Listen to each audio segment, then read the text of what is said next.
Hello everybody, it's me, Roku, back with more League of Legends content.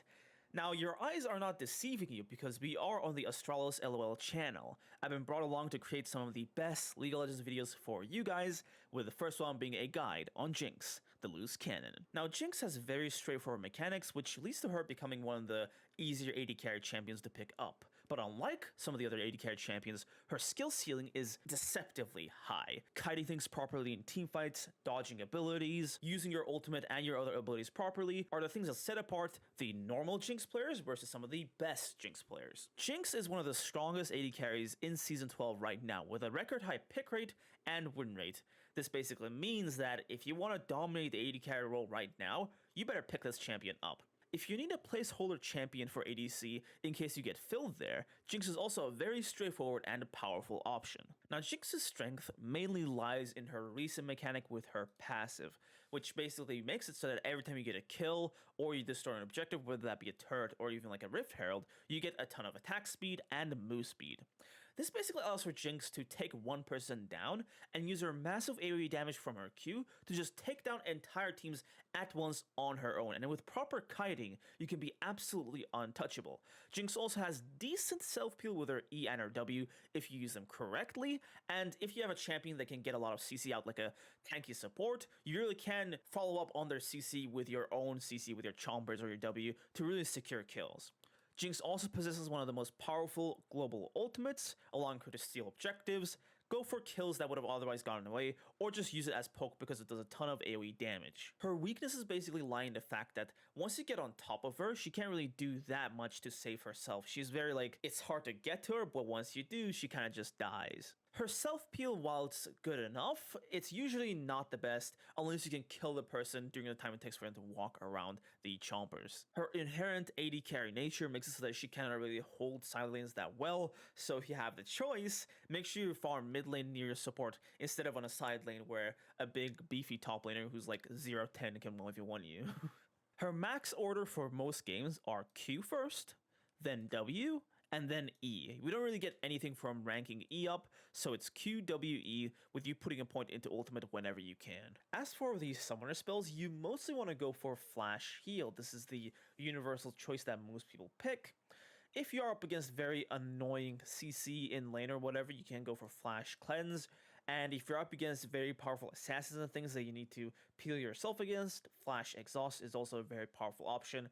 And I'd say most high elo Jinx players, especially in my games, go Flash and Exhaust instead of Flash Heal, because let's be honest, there are Kiana's, Zeds and stuff running all over the map, one-shotting people left and right. This is the Runepage they want to use basically into every single game, with very few variations. The one thing you can change is the choice of cut down versus coup de grace. If you're up against a more tanky team who's going to stack a lot of HP, cut down is very, very powerful.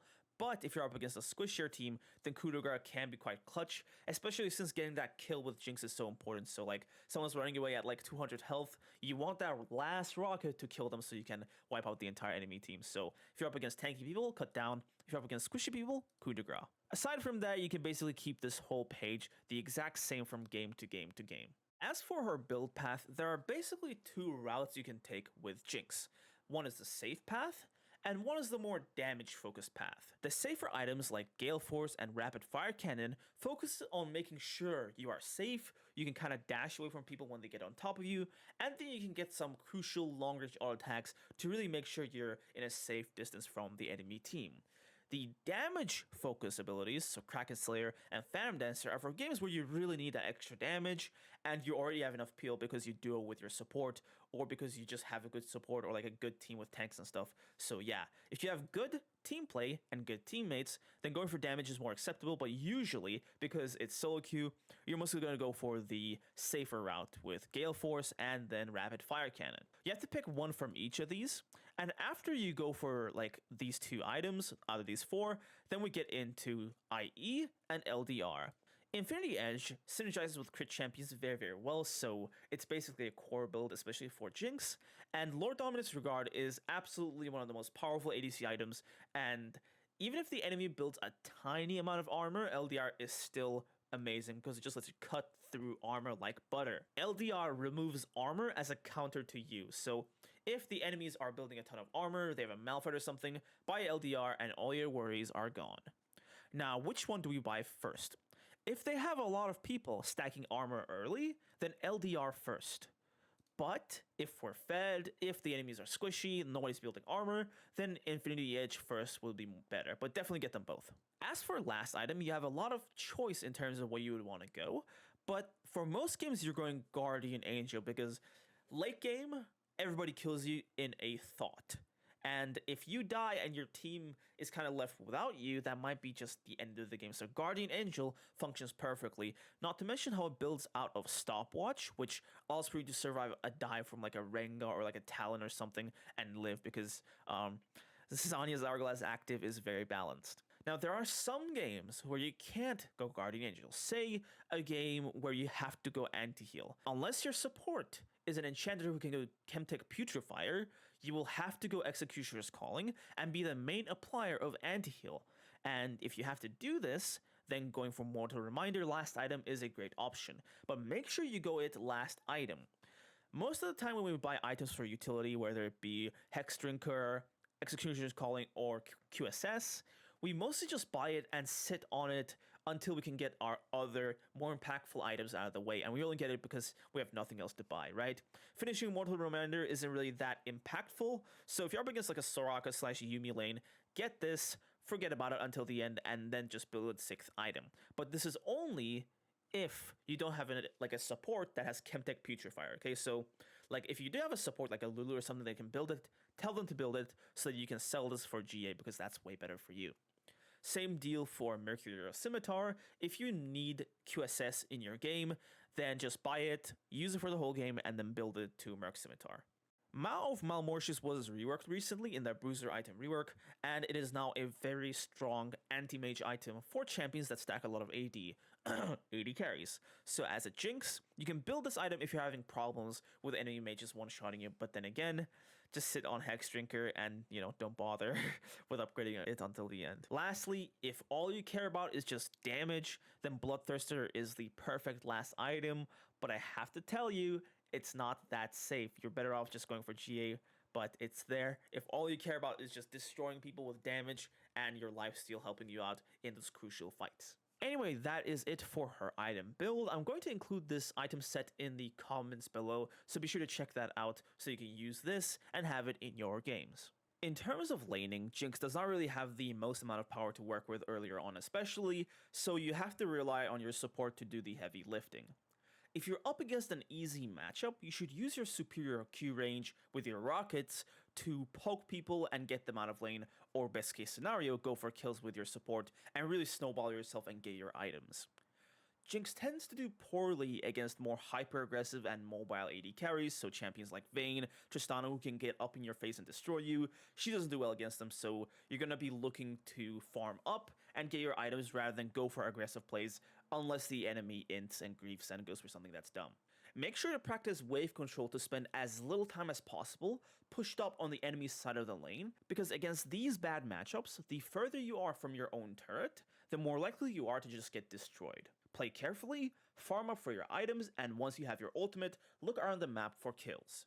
Because of her hyper carry nature, Jinx works very well with enchanters such as Lulu who can single-handedly peel you later on into the game. But just because her laning is weak against aggressive champions does not mean that she's bad at early fights. If you have a big, meaty engaged support like Nautilus, Leona, or Thresh, you can very easily set up your chompers and your support CC to create disgusting CC chains and really destroy people once you get that one bit of CC on top of them. Jinx has a mechanic like Jax where if you auto-attack the minions more, you will have more attack speed to work with. You should be trying your best to keep these stacks up whenever you can, because this gives you more wave clear to destroy the wave with without having to use your rocket's mana, and it also means that you'll have more attack speed to work with whenever you have to fight the enemy. Though you should only do this when you are interested in pushing, because hitting the wave non-stop when the enemy jungler and mid laner are roaming is a very bad idea. One thing you have to keep a very close eye on while playing Jinx is your mana pool, because her Q auto attacks, the rockets, do take mana for every single auto attack. This means that you really shouldn't be wasting your Q for things that don't really matter. If there's anything you can do with your normal minigun auto attacks, go for those, because if a Jinx is stuck with no mana, she is really doomed against some of the other AD carries who have better mana costs to work with. One thing that you should always keep in mind when trying to land more ultimates as Jinx is the geometry of how your ultimate is going to travel and how the enemy champion can move. Now, when I said geometry, every single Vel'Koz player got excited, but I don't really mean anything complicated. Say you are in your base. If you shoot a rocket towards mid lane, then you're kind of likely to hit because there isn't a lot of space that the enemy can move to dodge your rocket from side to side, because there are two walls in mid lane. However, if you are in the middle of bot lane and you shoot a rocket to mid lane, there's a lot of space that the enemy can dodge your rocket in, so you really have to keep in mind that your ult goes in the direction of a tight choke point, so that there isn't much room for the enemy to dodge. Once you are done with the laning phase, you shouldn't really walk around with your team like a goon, just grouped up for no reason. You should be CSing most of the time, and you should be CSing in mid lane because this is the safest for an AD carry who cannot really defend themselves 1v1. So most of the time you're CSing mid lane, and if a fight's gonna happen around Dragon or somewhere else on the map, then you roam and take part in it. When it comes to team fights, as Jinx you have two goals. Number 1, get a kill for your reset, and number 2, stay alive. Due to your passive, you want to be on the lookout for kills, so hit the closest target, and once you see an opportunity for a kill, whether that be with an auto attack, an ultimate, or a W, go for it, because once you get your passive rolling, you'll just sweep up the entire team fight and kill everybody. Just be careful of abilities and champions who like to dive and kill you, because Jinx is very susceptible to being popped like a balloon. To help heal yourself, you should make intelligent usage of your E so that it's a bit harder for the enemy team to catch you. If you're up against a champion who likes to dash in lines, if you put your E in front of yourself, they will get caught in it, so against Akalis and stuff, you can use this to protect yourself from her. You should always be looking to move between your auto attacks and kite the enemy as much as possible. As a beginner player, you might think that kiting or moving between your auto attacks reduces DPS, and while this is true theoretically, in practice, kiting is very important to make sure you're alive, and let's face it, if you die, you will be doing 0 damage, so it's better to stay alive and do some damage than die and deal no damage. Alright everybody, that has pretty much been it for this video. My name is Roku, and I'll see you guys in the next one. Peace out.